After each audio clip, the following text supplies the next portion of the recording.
janji Tuhan terhadap umatnya yang mengasihi Dia, yang hatinya terpaut kepada Dia adalah perlindungan yang Tuhan berikan kepada anak-anak Tuhan atau umat Tuhan di sepanjang kehidupannya.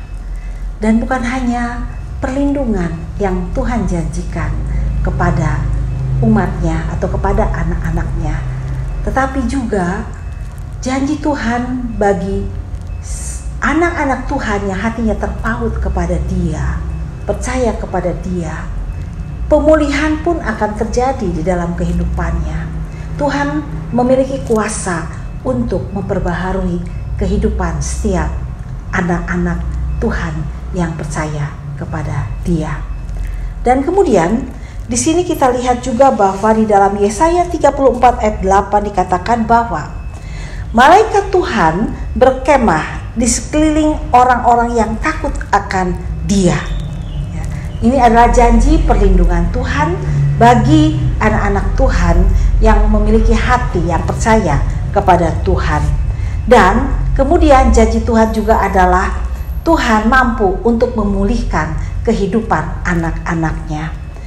Bukan hanya memulihkan dari sisi jasmani saja, tetapi dari sisi rohani Tuhan pun berjanji akan memulihkan dan memperbaharui kehidupan setiap anak-anak Tuhan yang percaya kepadanya. Salah satu ciri anak-anak Tuhan yang mengalami pemulihan dari Tuhan adalah dia mampu untuk bisa menjaga lidahnya.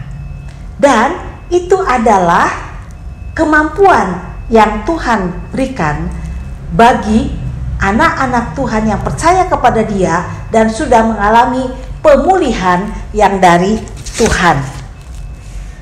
Di sini kita lihat bahwa dalam Yesaya 34 ayatnya yang ke-14 dikatakan bahwa Tuhan mampu untuk memperbaharui dan memampukan umatnya untuk menjaga lidahnya terhadap yang jahat dan bibirnya terhadap ucapan yang menipu. Kalau kita lihat, mengapa pemulihan yang Tuhan berikan kepada umat Tuhan itu Tuhan menyinggung terhadap yang sepertinya hal yang sangat kecil, yaitu menyangkut masalah lidah, ya. Tapi di sini Tuhan mengatakan bahwa Dia akan memampukan anak-anaknya yang percaya kepada Dia, ya, dengan kemampuan yang diberikan oleh Tuhan untuk boleh menjaga lidahnya. Mengapa? Karena Tuhan juga mengatakan di dalam Mazmur 34 ayat 13 bahwa siapa, ya, bagi orang-orang yang menyukai hidup, yang menginginkan umur panjang dan menikmati yang baik dalam kehidupannya, harus menjaga lidahnya, ya. Dalam Yakobus 3 ayat 5 dikatakan bahwa lidah walaupun satu anggota kecil dari tubuh, namun dapat menegakkan perkara-perkara yang besar. Seperti api, ya, betapapun kecil dapat membakar hutan yang besar. Nah, di sini dikatakan, ya, dalam Yakobus. Jadi lidah pun dikatakan adalah api. Ia merupakan satu dunia kejahatan dan mengambil tempat di antara anggota-anggota tubuh kita sebagai sesuatu yang dapat menodai seluruh tubuh dan menyalakan roda kehidupan kita. Tidak seorang pun yang berkuasa menjinakkan lidah. Lidah adalah sesuatu yang buas, dikatakan dalam Yakobus, yang tidak terkuasai dan penuh racun yang mematikan. Dikatakan juga dalam Yakobus 3 ayat 9, dengan lidah kita memuji Tuhan Bapa kita, dan dengan lidah kita mengutuk manusia yang diciptakan menurut rupa Allah. Jadi di sini katakan bahwa dari mulut yang satu keluar berkat dan kutuk. Nah, dikatakan juga bahwa hal ini tidak boleh terjadi, ya. Jadi tidak baik. Nah, sehingga kalau kita melihat mengapa Tuhan mengatakan atau menyinggung masalah lidah kepada umatnya, ketika umatnya itu berbalik kepada Dia dan percaya kepada Dia. Nah, kalau saya lihat bahwa inilah bukti yang nyata atau ciri yang nyata pemulihan yang Tuhan berikan kepada anak-anaknya, karena lidah itu bisa membuat orang itu hancur, ya, membuat diri kita hancur, ya, atau bisa membuat kita menjadi bangkit. Demikian juga terhadap orang lain.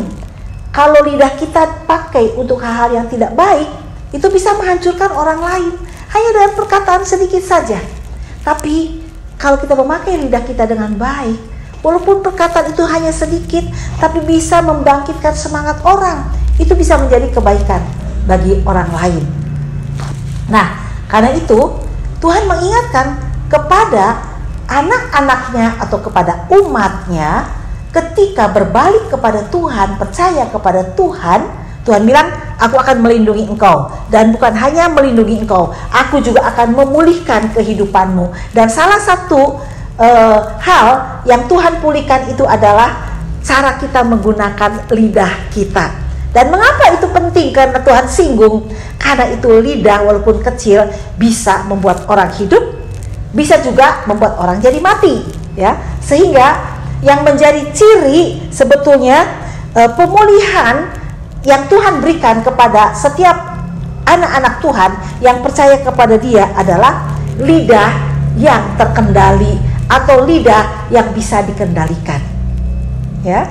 Jadi Bapak Ibu Saudara yang saat ini boleh bersama-sama merenungkan firman Tuhan ini, apakah kita sebagai anak-anak Tuhan saat ini, sebagai orang yang sudah percaya kepada Tuhan, yang mendapatkan perlindungan Tuhan, yang mendapatkan pemulihan yang dari Tuhan, apakah mulut kita atau lidah kita ini pun sudah dipulihkan oleh Tuhan?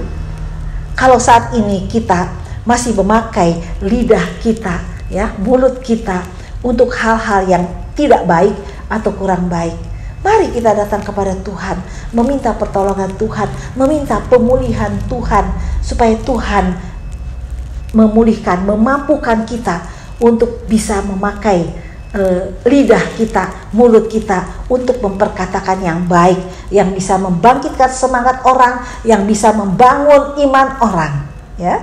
Karena itu adalah salah satu ciri orang yang mengalami pemulihan dari Tuhan, mampu mengendalikan lidahnya untuk memperkatakan hal yang baik, yang positif, yang berasal daripada Tuhan.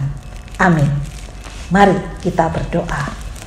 Tuhan Yesus, kami bersyukur karena Tuhan boleh mengingatkan melalui firman Tuhan pada saat ini bahwa kami sebagai anak-anak Tuhan yang sudah percaya kepada Engkau, hidup kami dijaga dan dilindungi oleh Engkau. Dan bukan hanya itu saja, tapi kami juga dipulihkan oleh Tuhan. Terutama Tuhan, yang terpenting adalah Tuhan mengingatkan kepada kami supaya kami juga belajar untuk menggunakan lidah kami ini dengan baik. Karena itu merupakan salah satu ciri bagi kami sebagai anak-anak Tuhan yang sudah mengalami pemulihan yang daripada Tuhan. Terima kasih Roh Kudus, kiranya Tuhan Roh Kudus memampukan kami untuk boleh menunjukkan hidup kami yang sudah dipulihkan melalui pemakaian lidah kami yang terkendali di dalam hidup kami. Dalam nama Tuhan Yesus kami berdoa.